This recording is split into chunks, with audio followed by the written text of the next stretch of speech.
and that was what it was about. Insofar as becoming more politically aware, when I was around earlier in my career. With his band Thin Lizzy, Phil Lynott carved a unique path in the music industry. Despite his success, Phil battled personal demons throughout his life. Want to know all about them? Join us as we celebrate the life, music, and lasting impact of Phil Lynott, a true legend whose voice and vision will forever echo through the halls of rock and roll history. Let's get started. Phil Lynott, born on August 20th, 1949, in West Bromwich, England, embarked on a remarkable journey fueled by passion and poetry. His mother, Philomena Lynott, originally from Dublin, met Cecil Paris, hailing from Georgetown, British Guiana, in Birmingham in 1948. Their fleeting romance led to Philomena's pregnancy soon after Paris departed for London in pursuit of work. Phil Lynott came into the world on September 4th in Selly Park, where Philomena had settled temporarily in a home for unmarried mothers. Despite this unconventional start, Philomena later moved to Manchester but maintained contact with Paris, who supported their son financially. Lynott's upbringing was marked by a sense of uniqueness, shaped in part by his mixed-race heritage. In 1957, Philomena made a pivotal decision due to Lynott's encounters with racial prejudice and sent him to live with his grandparents, Frank and Sarah Lynott, in Crumlin, Dublin. This move proved instrumental, providing Phil with a stable environment and a father figure for the first time. Despite the physical distance, Philomena remained deeply involved in her son's life, managing the Clifton Grange Hotel in Whalley Range alongside Dennis Keeley, which earned a mention in a song on Thin Lizzy's debut album, As the Biz. Lynott absolutely loved his time growing up in Dublin, where he had a joyful childhood and quickly became popular among his schoolmates. His passion for music began with his Uncle Timothy's impressive record collection, which introduced him to the soulful sounds of Motown and the folk tunes of Mummers and the Puppers. In 1965, at just 16, Lynott's musical journey kicked off when he became the lead singer of the Black Eagles. They rocked local clubs in Dublin with their electrifying covers, marking the start of his ascent in the music scene. During his days at the Christian Brothers School in Crumlin, he struck up a tight friendship with Brian Downey. It wasn't long before Lynott persuaded Downey to join him in the Liffey Beats, another local band. However, despite their talent, the Black Eagles faced internal conflicts and lost crucial support when manager Joe Smith's sons, Danny and Frankie, departed. This setback eventually led to the band's breakup.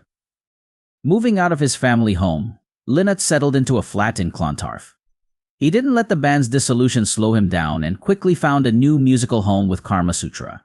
Here, he fine-tuned his skills as a frontman, mastering the art of connecting with audiences. Back in early 1968, Phil Lynott teamed up with bassist Brendan Brush Shields to form the band known as Skid Row. This collaboration marked the beginning of Lynott's musical journey, where he set out to carve his place in the rock scene of Dublin. Under the management of Ted Carroll, who later went on to manage Thin Lizzy, Skid Row experimented with various musical styles, from covering classics like 8 Miles High and Hey Jude to diving into tracks by Jimi Hendrix. The band showcased their versatility and passion for music.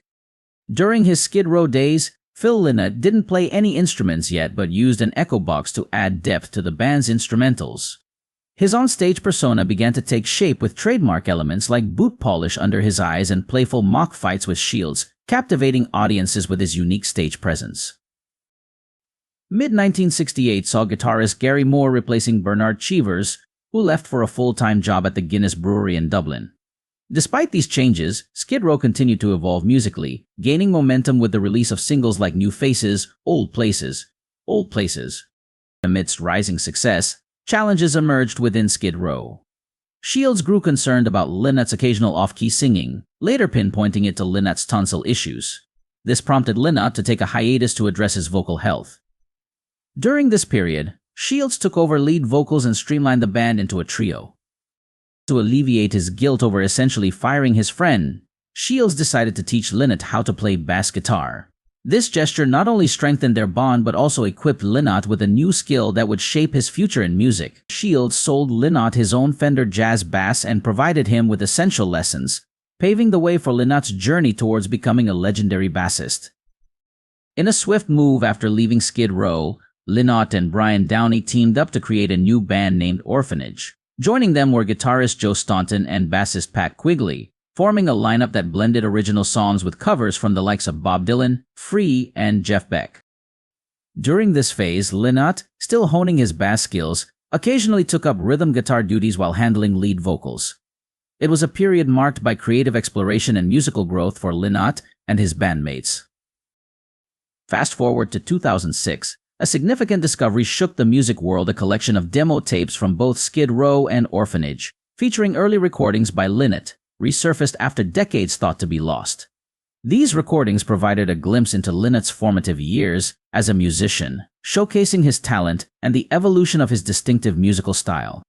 In late 1969, Lynott and Brian Downey, introduced to guitarist Eric Bell by keyboardist Eric Rickson, decided to form Thin Lizzy after recognizing Bell's superior guitar skills.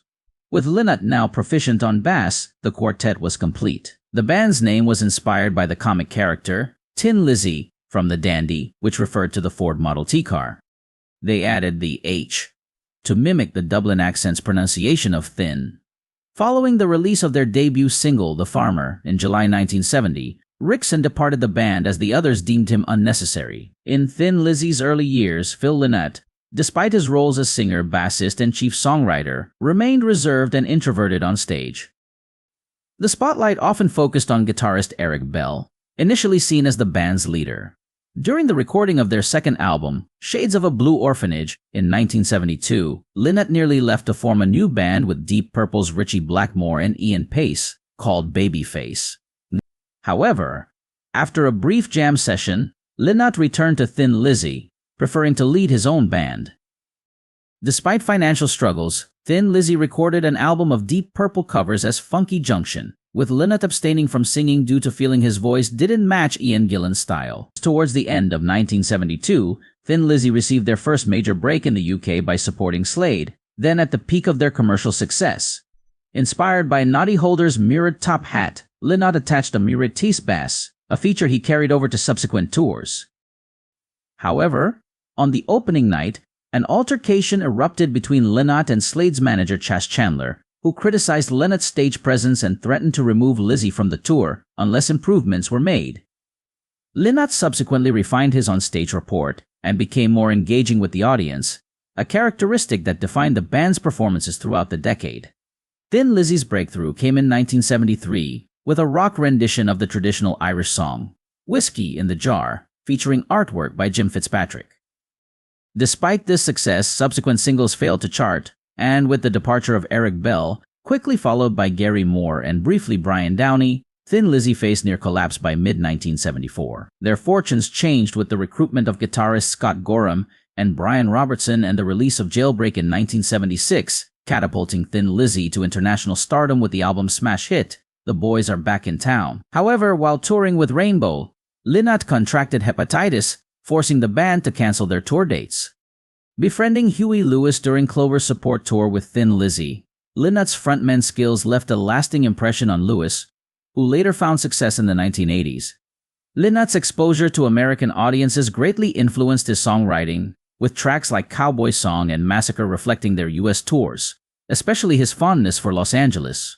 With mainstream recognition, Thin Lizzy embarked on extensive world tours, following up Jailbreak's triumph with hit albums like Johnny the Fox in 1976, Bad Reputation in 1977, Black Rose, A Rock Legend in 1979, and the iconic live album Live and Dangerous in 1978, featuring Lynott prominently on the cover. Despite their commercial success, Thin Lizzy faced internal challenges, including personnel changes, with Brian Robertson temporarily replaced by Gary Moore in 1976, and permanently the following year, partly due to clashes with Lynott. In 1978, Lynott ventured into projects beyond Thin Lizzy, showcasing his versatility and collaboration skills. He notably contributed to Jeff Wayne's musical version of The War of the Worlds, taking on the role of Parson Nathaniel on The Spirit of Man. Lynott also lent his vocals to various artists, including backing vocals with Bob Geldof on Blast Furnace and the Heatwaves' Blue Wave EP. With a keen interest in punk rock's emergence, Lynott formed the Greedies, an ad hoc band, alongside members of the Sex Pistols, The Damned, and the Boomtown Rats. They played energetic shows in London, blending Lizzy classics with Pistols tracks. The Greedies recorded the festive single, A Merry Jingle, in 1979, featuring Thin Lizzy members Steve Jones and Paul Cook. Lynott's collaboration extended to Johnny Thunders' solo debut album. By 1980, amidst Thin Lizzy's ongoing success, Lynott launched a solo career with Solo in Soho, yielding hits like Dear Miss Lonely Hearts and King's Call, a tribute to Elvis Presley. His second solo effort, the Phil Lynott album, in 1982, saw mixed reception, despite the success of Old Town and Yellow Pearl, the latter becoming the top of the pop's theme. As the early 1980s unfolded, Thin Lizzy faced commercial challenges, compounded by Lynott's escalating drug use and recurring asthma attacks. Following the departure of longtime manager Chris O'Onnell and guitarist Scott Gorham's desire to leave, Lynott made the difficult decision to disband Thin Lizzy in 1983. His heroin use began to impact performances, notably during shows in Japan where he struggled to obtain drugs. However, he rallied for the band's memorable performance at the Reading Festival and their final concert with Lynott as frontman in Nuremberg on September 4th. After Thin Lizzy disbanded in 1983, Lynott collaborated on the rock and roll single We Are the Boys Who Make All the Noise with Roy Wood, Chaz Hodges, and John Coughlin. He continued collaborations with Gary Moore, achieving chart success with singles like Parisian Walkways and later with Out in the Fields.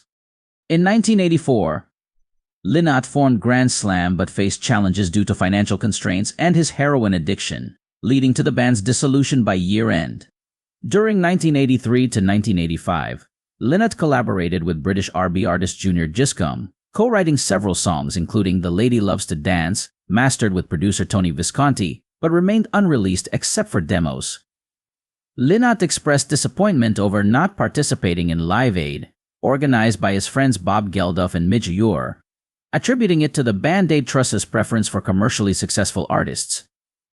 In 1984, Lynott captained a team on the BBC quiz show Pop Quiz. His final single, 19, co-written by Lawrence Archer and Mark Stanway, was produced by Paul Hardcastle and released shortly before his death, bearing no relation to Hardcastle's earlier hit. Hardcastle recalled Lynott's admiration and collaboration, noting his bassline contribution. Lynott was promoted, 19, on television shows in December 1985, discussing plans for future work, including potential collaborations with Gary Moore and Thin Lizzy reformations, before his passing. Recorded material with Archer, Lewis, and News members in 1985 remained unreleased. Personally, born in England but identifying strongly with his Irish roots, Lynott always considered himself Irish. His pride in his heritage was evident in his interactions, often correcting misconceptions about Ireland. In the early 1980s, he invested in properties on Dublin's Howth Peninsula, including White Horses, which he gifted to his mother as a 50th birthday present and later became a memorial site. Lynott married Caroline Crowther in 1980, with whom he had 2 children, Sarah and Kathleen. Phil Lynott's life took turbulent turns in his later years, marked by personal challenges and artistic achievements. His marriage ended in 1984 primarily due to his escalating drug use. Additionally, he had a son, McDara Lamb, born in 1968 and placed for adoption, a fact Lynott only discovered later in life. Beyond his personal struggles, Lynott maintained a passion for football, particularly supporting Manchester United. He counted football legend George Best among his close friends and even became a shareholder in the club. Lynott's literary endeavors also left a lasting impact. His poetry debut, Songs for While I'm Away, was published in 1974 and included 21 poems, predominantly Thin Lizzy lyrics. This collection was initially limited to 1,000 copies, with one exception, A Holy Encounter. In 1977, he followed up with Philip in 1997. Both volumes were consolidated into a single edition, Songs for While I'm Away, featuring artwork by Tim Booth and Jim Fitzpatrick, as well as introductions by Peter Fallon and John Peel. Despite his creative successes, Lynott battled severe addiction issues in his final years. On December 25, 1985, he collapsed at his home in Kew, discovered by his mother, who was unaware of his heroin addiction. His wife Caroline, understanding the severity, rushed him to a drug clinic at Cloud's house near Shaftesbury. Diagnosed with septicemia at Salisbury Infirmary, his health rapidly declined, despite briefly regaining consciousness. Phil Lynott passed away on January 4, 1986, at the age of 36, succumbing to pneumonia and heart failure resulting from septicemia. His funeral, held on January 9th at St. Elizabeth's Church in Richmond, saw many former Thin Lizzy members in attendance. A second service followed at Howth Parish Church near Dublin on January 11th.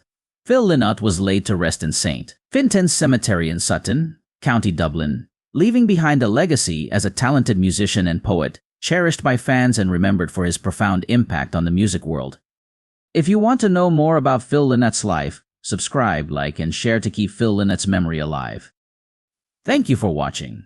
Remember to subscribe for more stories about the icons who shaped music history.